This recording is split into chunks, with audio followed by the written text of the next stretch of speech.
May mabigat na dinadala ang 35 anyos na si Nanay Rochelle Sakari. Ang kanya kasing tiyan lumalaki, pero hindi siya buntis.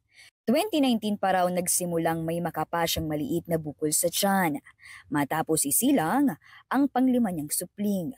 Palaikit po. May nakakapapo akong maliit na bukol kasing laki lang po ng pearl. So sabi po sa akin, normal lang po yan. Baka pinagbuhulan po yan ng pagkalaikit sa'yo. Naging kampante ako. Tapos habang tumatagal po siya, tumalaki po yung bukol niya. Si Nanay Rochelle, meron palang hepatic neuroendocrine tumor. Nagkataon nga lang na nagpandemic kaya panay online consult lang at hindi nagawang pumunta sa ospital ni Nanay Rochelle. Nito lang 2022 nang siya ay sumailalim sa chemotherapy. Yun nga lang, mukhang huli na raw ang lahat. Sa operasyon po, doktor na po mismo ang nagsabi na hindi po pwedeng operahan ang bukol ko. Kasi madugong labanan, yun po yung ikamamatay ko. Tinapat na po nila. Dahil gusto ko rin po maoperahan na. Nahirap na po ako sa sitwasyon ko.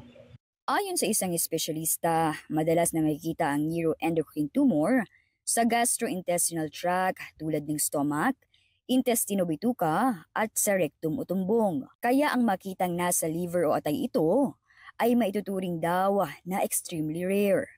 Less than 0.1% lang ng neuroendocrine tumors ay nagmumula sa atay. Siguro mga 10 years na akong nagpa-practice. Wala pa akong nakitang hepatic neuroendocrine tumor. Ang ganitong karamdaman namamana o nasa lahi, pero hirap mang bumangon sa araw-araw dahil sa kanyang sitwasyon, nagpapakatatag na lang daw si Nanay Rochelle para sa kanyang mga anak. Nahirapan lang po ako sa pagtayo kasi mabigat po yung tiyan ko. Hinga lang po talaga sa sobrang laki. Sa awa po, marunong naman po na sa gawain bahay mga anak ko, naasahan naman po. Sila po nag-aasikaso. Kahit sa paglalaba, nakatingin lang po ako kasi di ko po kaya. Umaasa pa rin si Nanay Rochelle na siya ay gagaling, kaya nananawagan po siya ng inyong tulong. Sana po matulungan niyo po kami. Lalo na po yung sa gamutan ko. Gusto ko pa po mabuhay para po sa mga anak ko. Ako po si Mobile Journal Yeda Pascual na nagpapaalala na ang bawat may karamdaman ay kailangan din ng kalinga.